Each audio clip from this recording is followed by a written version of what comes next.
Wuthering waves की journey के part 4 में तुम लोगों का काफी ज्यादा स्वागत है। आज की इस वीडियो में हम लोग अपनी जर्नी को कंटिन्यू करने वाले हैं, जिसमें हम लोग फिर से इस वीडियो के अंदर स्कार से मिलेंगे और फाइनली जो जिंजो की मिस मैजिस्ट्रेट है यानी जिनची, उससे भी मिलने वाले हैं। तो हाँ, इस वीडियो में काफी ज्यादा मजा आने वाला है। अगर तुम चैनल पे नए हो तो सब्सक्राइब कर लो। अगर हाँ चैनल को अच्छे से सपोर्ट करना चाहते हो तो सब्सक्राइब के बगल में जो ज्वाइन का बटन है तुम लोग उसको भी दबा सकते हो। तो चलो अब हम लोग अपनी वीडियो को शुरू करते हैं। पिछले पार्ट में जैसे कि तुम्हें याद होगा कि हमारा इनकाउंटर हुआ था वन ऑफ द फ्रैक्सिडिस के मेंबर यानी स्कार से, जिससे हम लोग की लड़ाई हुई थी, लेकिन हम लोग समहाउ उससे बच के वापस आ जाते हैं क्योंकि वो बंदा हम लोग को जान से नहीं मारना चाहता था। वो ये चाहता था कि हम लोग उसकी टीम को ज्वाइन कर लें, जो कि हम लोगों ने नहीं किया। तो चलो अब हम लोग आगे की कहानी को कंटिन्यू करते हैं। स्कार वाले कांड के बाद हम लोग आते हैं चीसा के पास। चीसा हम लोग से पूछती क्या तुम लोग को कहीं चोट तो नहीं लगी? तो हम लोग कहते हैं कि नहीं, हम लोग को कहीं चोट नहीं लगी वैसे तो।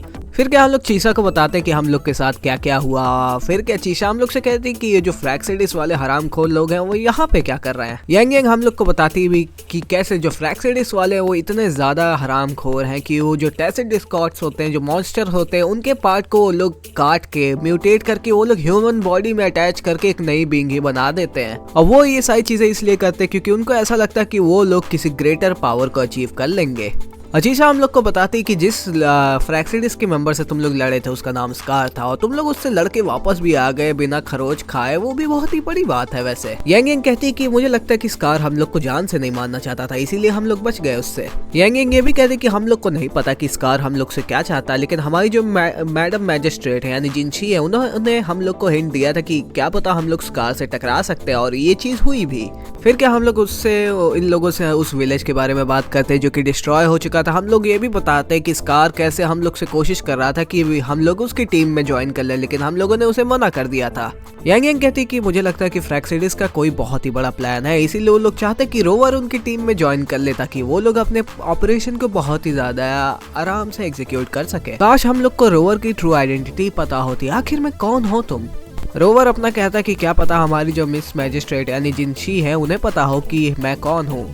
चीशा कहती कि मैडम मैजिस्ट्रेट ने जो तुम्हें सन डायल दिया था वो तुम्हारा लास्ट हिंट है, उसको सॉल्व करने के बाद क्या पता तुम मिस मैजिस्ट्रेट यानी जिनची से मिल सको। फिर क्या हम लोग उस सन डायल को सॉल्व करना शुरू करते हैं। वो सन डायल एक तरह का कंपास होता है और जिस हिसाब से उस कंपास ने हम लोग को डायरेक्शन दिखाया था उसी हिसाब से हम लोग चल देते हैं। फिर क्या जिस हिसाब से मैप पे हम लोगों ने लोकेशन को मार्क किया था उसी जगह पे हम लोग आ जाते हैं। फिर क्या एक पजल सॉल्व करने के बाद एक सीक्रेट रास्ता खुलता है, हम लोग उसके अंदर घुस जाते हैं। फिर क्या हम लोग आगे पढ़ते हैं तो वहाँ पे हम लोग को एक और पजल मिलता है जो कि एक म्यूजिकल पजल होता है, जिसको हम लोग सॉल्व करना शुरू करते हैं। धीरे धीरे करके हम लोग उसका पार्ट वाइज पार्ट सॉल्व करते हैं, जहाँ बीच बीच में हम लोग को कुछ मॉन्स्टर्स यानी टैसिड डिस्कॉर्ड्स भी मिलते हैं, तो हम लोग को उन्हें मारना पड़ता है और धीरे धीरे करके हम लोग फाइनली इस पजल को भी सॉल्व कर देते हैं। फिर क्या हम लोग उस जगह पे पहुंच जाते हैं जहाँ पे हमें लगता है कि जिनची यानी मैडम मैजिस्ट्रेट मिलेंगी, लेकिन हम लोग को ऐसा लगता है कि मिस मैजिस्ट्रेट अभी तक यहाँ पे पहुंची नहीं। तो वहाँ पे जो डेटाबेस है हम लोग उस पर थोड़ा रिसर्च करना शुरू करते हैं, लेकिन तभी हमारे पीछे से स्कार आ जाता है जो कि हम लोग से कहता है कि रास्ता दिखाने के लिए थैंक यू रोवर, मैं बस यहीं का रास्ता तुमसे देखना चाहता था और तुमने मुझे वो दिखा दिया। मैं इस पूरी जगह को तबाह कर देना चाहता हूँ अपने कार्ड्स की मदद से।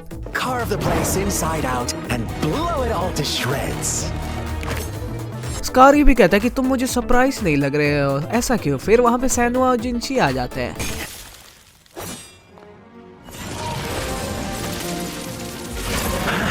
So you've laid a trap for me.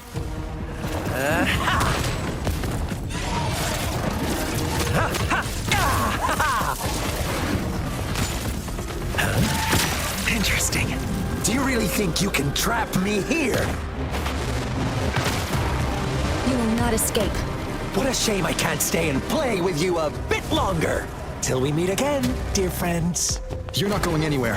ओह अच्छा, तो ये एक ट्रैप था मेरे लिए। स्कार वहां से फिर से भागने की कोशिश कर रहा था, लेकिन इस बार हम लोग उसे नहीं जाने देने वाले थे। फिर क्या हम लोग स्कार के डोमेन में आके फंस जाते हैं। अगर हम लोग को इस डोमेन से बाहर निकलना है तो हम लोग को स्कार को हराना पड़ेगा। तो क्या हम लोग स्कार से लड़ना शुरू कर देते हैं। फिर क्या एक लंबी लड़ाई के बाद हम लोग स्कार को कैसे तो भी हरा तो देते हैं, लेकिन ये बंदा फिर अपने सेकंड फॉर्म में ट्रांसफॉर्म हो जाता है जो कि पहले से ज्यादा खतरनाक और ताकतवर था।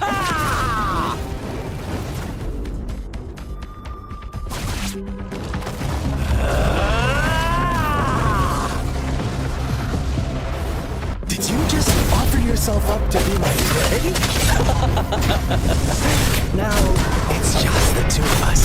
और ये भाई साहब की एचपी भी फुल हो गए। इस लड़ाई के दौरान स्कार हम लोग से बहुत सारी बातें भी कर रहा होता है। वो कहता है कि तुम्हें बहुत गुस्सा आ रहा है ना, मुझे तुम्हारा गुस्सा देख के काफी ज्यादा अच्छा लग रहा है, लेकिन तुम्हें एक चीज बता दूं मैं रोवर, मैं तुम्हारा कोई दुश्मन नहीं, और जो चीजें तुम देख रहे हो हर चीज वो वैसी होती नहीं है, जो दिखता है वो हमेशा वैसा नहीं होता है।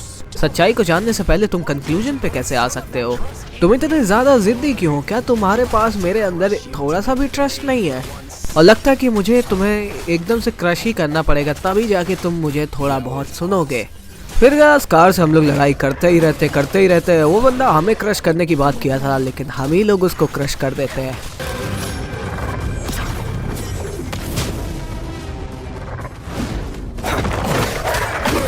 Commence healing. Swift and resolute.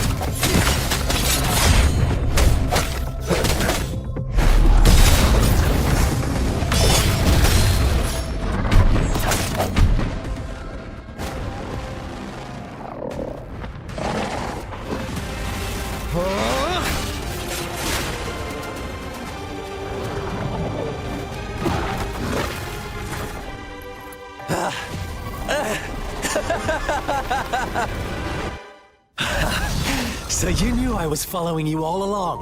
फिर क्या इस लड़ाई के बाद स्कार हम लोग से कहता है, तो तुम्हें पहले से ही पता था कि मैं तुम लोग का पीछा कर रहा हूँ, है ना? तो इसीलिए तुमने मैडम मैजिस्ट्रेट के साथ मिलके ये चाल बिछाई थी मेरे लिए। सो तुमने मुझे छोड़ के मिस मैजिस्ट्रेट के साथ हाथ जोड़ लिए। ये चीज़ सही में बताओ तो मुझे काफ़ी ज़्यादा हर्ट की रोवर। तुम हमेशा बहुत ही ज़्यादा पॉपुलर रहे हो। जिनसी हमसे पूछती क्या तुम ठीक हो रोवर, तो हम लोग कहते कि हाँ हम लोग बिल्कुल ठीक है। स्कार कहता है कि हाँ मुझे पता है कि वो बिल्कुल ठीक है, मेरे पास इतना हार्ट नहीं कि मैं तुम्हारे प्रीशियस रोवर को हर्ट कर सकता हूँ। स्कार कहता है कि अभी जो मेरा फेलियर है उसको as a gift of sincerity करो रोवर, और मेरे ख्याल से मैं तुम पे ट्रस्ट करता हूँ कि जो कन्वर्सेशन हमारे बीच में पहले हुई थी वो तुम्हें अभी भी याद होगी। मुझे चूज करो, मैं तुम्हें हर चीज़ बताऊंगा, वो भी सब कुछ सच। जिसके बदले में हम लोग यानी रोवर कहता है कि मुझे पहले से सब कुछ पता है। स्कार कहता है अच्छा, इसका मतलब मैडम मैजिस्ट्रेट ने अपना मूव पहले ही चल दिया था, मेरे मूव चलने से पहले। तो अब तुम लोग यहाँ पे जीत ही गए, तो क्या तुम अब मुझे बता सकते हो कि कैसे तुम लोगों ने प्लान किया था मुझे पकड़ने का? फिर क्या हम लोग एक फ्लैशबैक में जाते हैं। फिर रोवर जितने भी पजल जिंची ने उसे दिया था उन सबको सॉल्व किया था, और फिर उस लोकेशन पे पहुंचा था जहाँ पे जिंची उसे मिली थी पहली बार। यानी कि हम लोग पहले भी जिंची से मिल चुके हैं, लेकिन गेम में वो हम लोग को पहले नहीं दिखाया गया था, तो अब दिखाया जा रहा है एज अ फ्लैशबैक।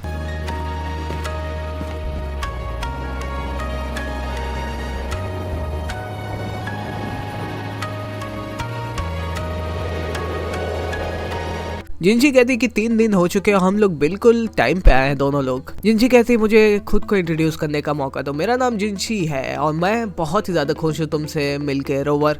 जिंची कहती कि मेरे ऊपर एक इमरजेंसी आ गई थी जिसकी वजह से मुझे फोर्सफुली जाना पड़ गया था जिंजो को छोड़ के, और मुझे माफ़ करना है क्योंकि मैं तुम्हें ढंग से वेलकम नहीं कर पाई थी। और हाँ भाई लोग, अगर तुम्हें लगे कि मेरी आवाज़ बीच बीच में थोड़ी बदल जा रही, तो हाँ मेरा गला ख़राब चल रहा है थोड़ा, क्योंकि मुझे सर्दी हो गई है, तो हाँ देख लेना। रोवर जिंसी से पूछता क्या तुम्हारी ये जो इमरजेंसी उसका कुछ लेना देना फ्रैक्सिडिस से है? जिंसी कहती कि हाँ हमारा जो सेंटिनल है जिंजो का वो एक्चुअली में गायब हो चुका है। और हाँ भाई लोग, अगर तुम्हें नहीं पता कि सेंटिनल्स कौन होते हैं, तो सेंटिनल्स एक गॉड लाइक बीइंग्स होते हैं जो कि ह्यूमैनिटी को प्रोटेक्ट करते हैं डिस्ट्रक्शन यानी लेमेंट से। तो अपना रोवर पूछता है जिंसी से आमतौर पे जो सेंटिनल्स होते हैं वो अपने डोमेन्स के अंदर रहते हैं, तो जुए यानी कि जिंजो का जो सेंटिनल था वो कहाँ चला गया? जिंसी कहती कि हाँ जो सेंटिनल होते हैं वो हमारे गाइड और गार्डियन होते हैं ह्यूमैनिटी के, और सिंबल ऑफ आवर सिविलाइजेशन होते हैं। लेकिन अगर किसी रीजन का सेंटिनल अचानक से गायब हो जाता तो उस रीजन के अंदर बहुत ही ज़्यादा केओस और डिस्ट्रक्शन फैल जाता और लोगों के अंदर बहुत ही ज़्यादा डर फैल जाता है। तो मैं तुमसे चाहूंगी कि प्लीज़ इस चीज़ को एज अ सीक्रेट ही रखना।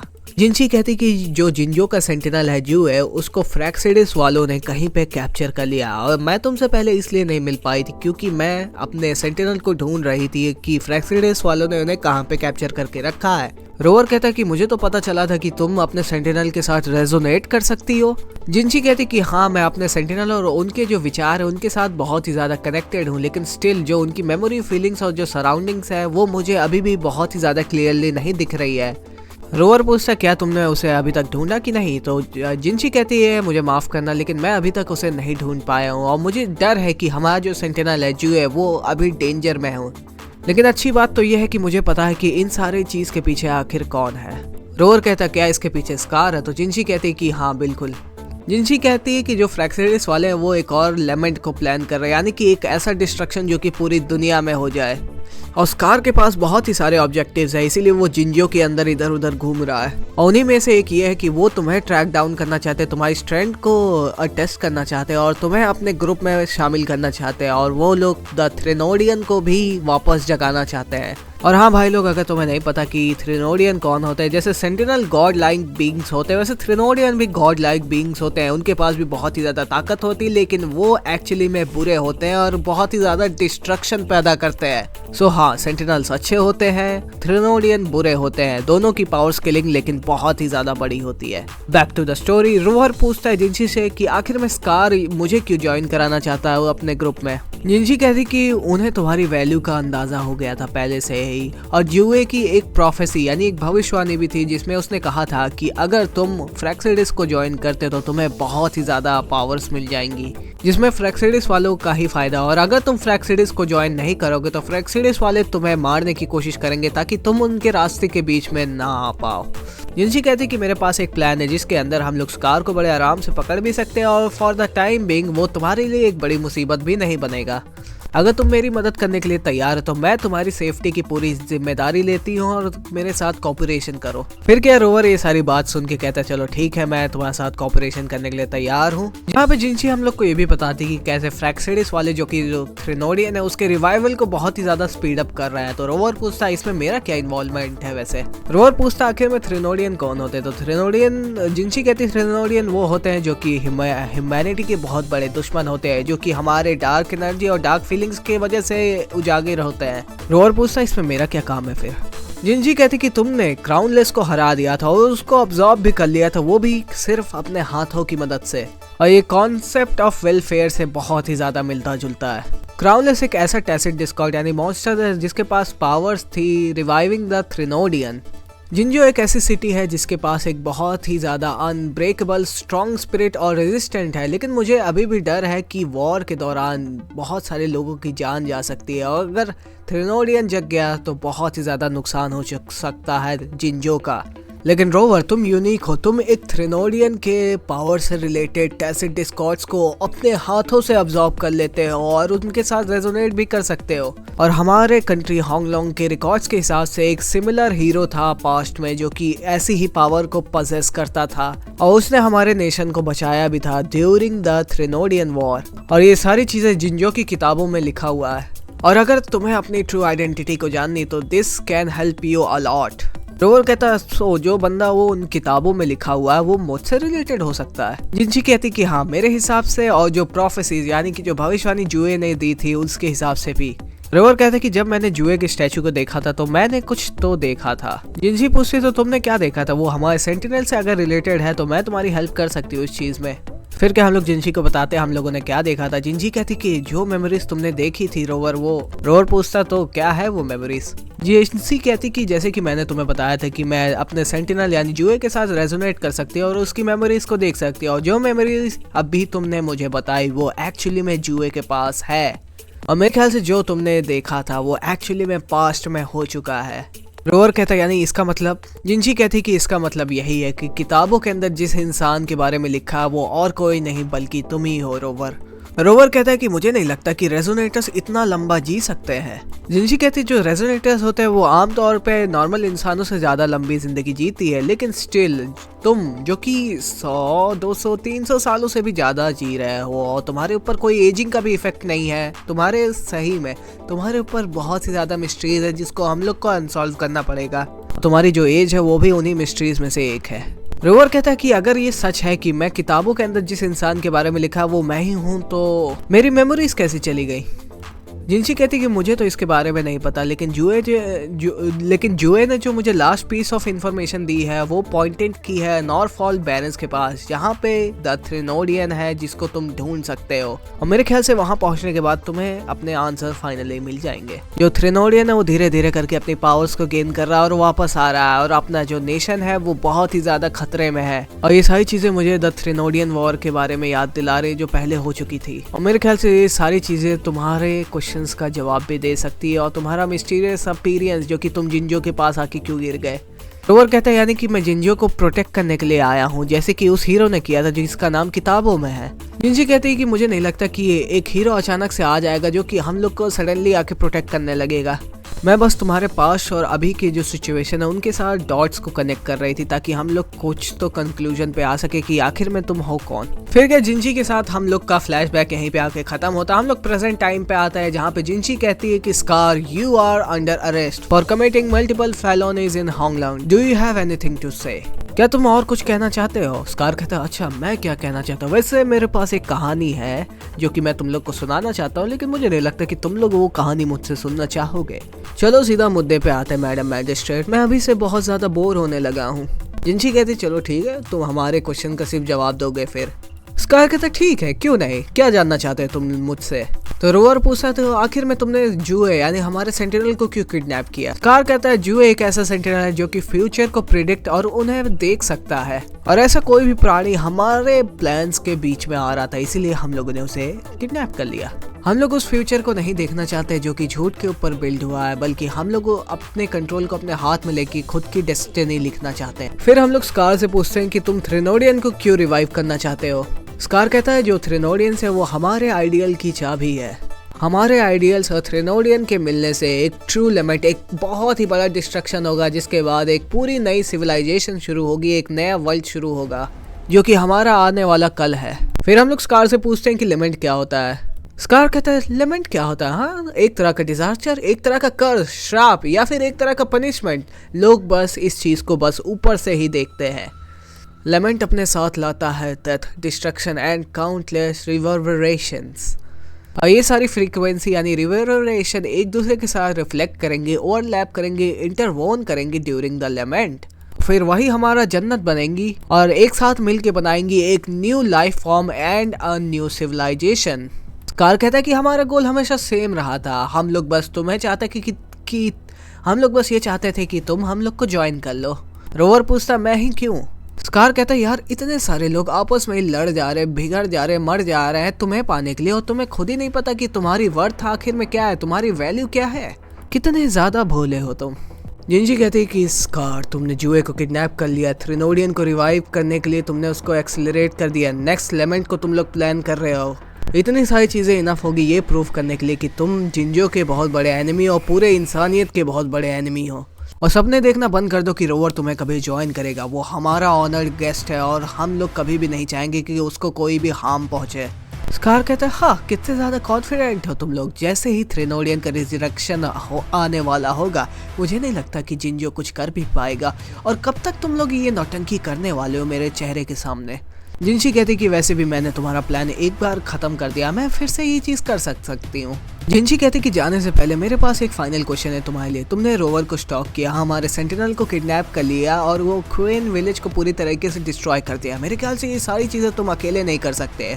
स्कार कहता है इसका मतलब मैं एक अकेला ओवरसीयर नहीं हूँ जिंजो के मतलब अंदर है ना। मैंने तुम्हारे सारे क्वेश्चन बहुत ज़्यादा ऑनेस्टी सारे बता दिए और मेरे ख्याल से अब तुम्हें पता चल ही गया होगा कि मैं यहाँ पे अकेला नहीं हूँ, मुझे कोई फ़र्क भी नहीं पड़ता कि तुम्हें अब ये चीज़ पता चल गई है।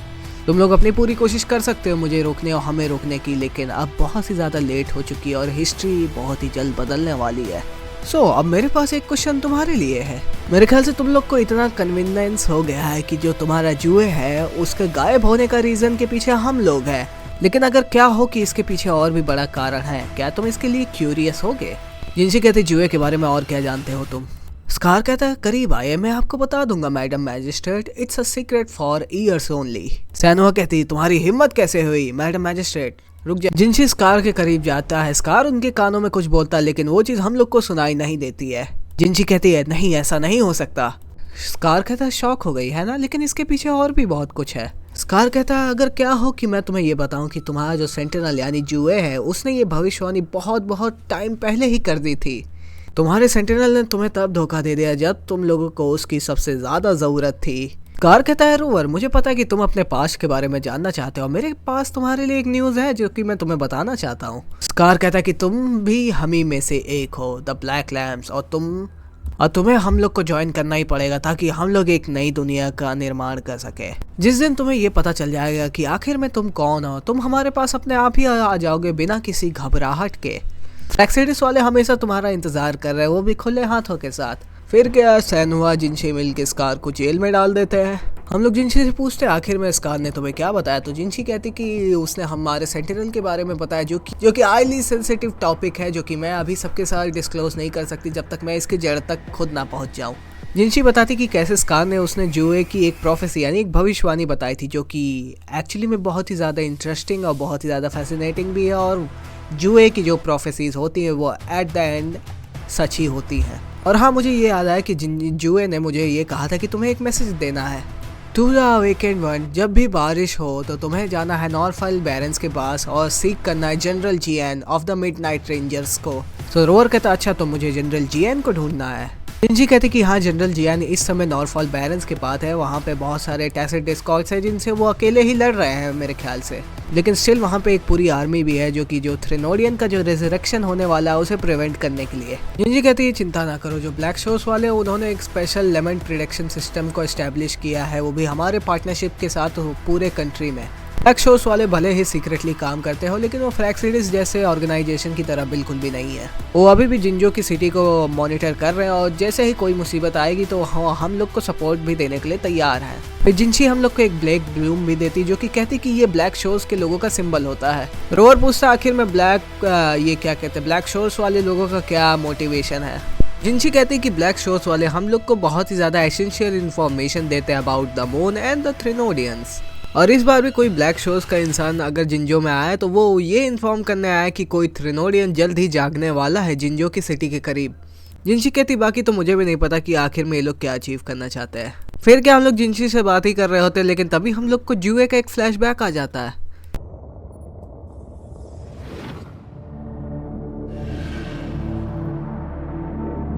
Rover, are you all right? Rover कहता है कि जब मैंने ये फ्लैशबैक देखा तो ये जो ब्लैक ब्लूम तुमने मुझे दिया वो मैं पहना हुआ था उस समय। जिनशी कहती कि मेरे ख्याल से जो ब्लैक शोर्स है उनका कुछ डीप कनेक्शन है तुम्हारे साथ। जिनशी कहती कि अब तो तुम्हारे ऊपर फ्रैक्सिडिस वालों की भी निगाहें हैं, तो तुम अगर किसी भी ब्लैक शोर्स के मेंबर को देखो तो उसको अपना दोस्त बनाने की कोशिश करना, क्योंकि वो तुम्हें बहुत ही ज़्यादा एसेंशियल इन्फॉर्मेशन प्रोवाइड कर सकते हैं। फिर क्या, हम लोग वहाँ से चले जाते हैं। जिनशी हम लोग से वादा की है कि वो जुए को जल्द से जल्द ढूंढने की कोशिश करेगी। और जिनशी जाने से पहले सैनुआ से ये कहती कि जब मेरी एब्सेंस हो जिंजो के अंदर तो तुम्हारी सारी रिस्पॉन्सिबिलिटी है कि जिंजो को संभाल के रखना। और वो ये भी कहते कि तुम्हें अब रोवर को प्रोटेक्ट करने की कोई ज़रूरत नहीं, क्योंकि मैं यानी जिनशी और जो चैंग ली हम दोनों लोग बाहर जा रहे हैं जुए को ढूंढने के लिए, तो इसलिए अब तुम्हारा जो पेपर वर्क का काम है वो डबल होने वाला है। फिर क्या, सैनुआ से थोड़ी बहुत बात करने के बाद सैनुआ वहाँ से चली जाती है अपनी रिस्पॉन्सिबिलिटी को समझ के। फिर जिनशी के जो टर्मिनल्स होते हैं उस पर एक तरह का मैसेज आता है। वो मैसेज देखने के बाद जिनशी कहती कि जो मेरी इंटरोगेशन और जो मेरी अपॉइंटमेंट थी रोवर के साथ वो दोनों अब खत्म हो चुके हैं। और ये मैसेज और किसी का नहीं बल्कि हमारी लेडी चैंग ली का है, जो कि कहती है कि मेरे ख्याल से स्कार को बस तुम ही दोनों से ऑडियंस चाहिए थी, यानी बात करना था। चैंग ली ये भी कहती कि हमें कहती थी कि हमें पता था कि स्कार को क्या चाहिए था, लेकिन हम लोग उसे वो चीज़ नहीं लेने दे सकते हैं। और हाँ भाई लोग, अगर तुम्हें नहीं पता कि चैंग ली कौन है, तो चैंग ली एक तरह से मास्टर है जिनशी की। और तुम जानते ही होगे कि जिनशी एक्चुअली में कितनी बड़ी पोजीशन पे है। वो मैडम मैजिस्ट्रेट है जिंजो की, और जो चैंग ली है वो उसकी भी मास्टर है। एंड या Changli is one of the most pretty character in Wuthering Waves. Changli Jinhsi से ये भी कहती कि अगर जुए की प्रोफेसी के हिसाब से सारी चीज़ गई तो मैं रोवर से ज़रूर मिलूंगी वैसे भी। और चैंग ली जिनशी से ये भी पूछती कि जिस फ्रैक्सिडिस यानी स्कार को तुम पकड़ी उसने तुम्हें क्या बताया। जिनशी कहती कि स्कार ने मुझे ये बताया कि एक दिन ऐसा होगा कि जुए से मुझे लड़ना होगा, और ये जुए ने खुद प्रिडिक्ट किया है अपने फ्यूचर में। और तुम जानती ही होगी कि कैसे जुए की जो प्रिडिक्शन होती है फ्यूचर को लेके वो कितनी ज़्यादा एक्यूरेट होती है। ये जो बैटल होने वाली है मेरी और जुए की, वही डिसाइड करेगी जिंजो के फ्यूचर की। चैंग ली कहती कि ये चीज़ थोड़ी सी अनएक्सपेक्टेड है, लेकिन तुम थोड़ी सी भी सरप्राइज नहीं लग रही मुझे, ऐसा क्यों। जिनशी कहती कि हाँ, जब मैंने पहले जुए से कभी बातचीत की थी तो उसने थोड़ा थोड़ा हिंट देना मुझे शुरू कर दिया था कि कैसे फ्यूचर में चल के उसकी और मेरी बैटल हो सकती है। और स्कार ने तो बस ये चीज़ आके कंफर्म कर दी मेरे सामने। चैंग ली पूछती आखिरी बार तुमने सेंटिनल जुए की प्रेजेंस को कहाँ पे सेंस किया था। जिनशी कहती मेरे ख्याल से मैंने लास्ट टाइम जुए को माउंट फ्रेमामेंट में सेंस किया था, एक ऐसी जगह और एक ऐसा माउंटेन जो कि एक टाइम बिंग के अंदर फंस के रह गया है। चैंग ली कहती ये तो वही जगह है जहाँ पे हम लोगों ने क्या कहते हैं जिंजो के पहले के लोग रहते थे, और यहीं पे हम लोगों ने पहली बार जुए को देखा था। जिनशी कहती कि मैं जुए को जल्द से जल्द ढूंढ के लाऊंगी। तो चैंगली कहती कि हमारे जो दुश्मन है वो एक ट्रैप भी हम लोग के लिए स्टैब्लिश किए, हो सकते हैं वहाँ पे हमारा गोल इससे भी बड़ा है, तो हम लोग को अपने गोल के ऊपर भी फोकस रखना है। जिनशी कहती कि मुझे समझ में आ गया, मैं किसी को भी जिंजो के अंदर जो शांति है उसको भंग नहीं होने दूंगी।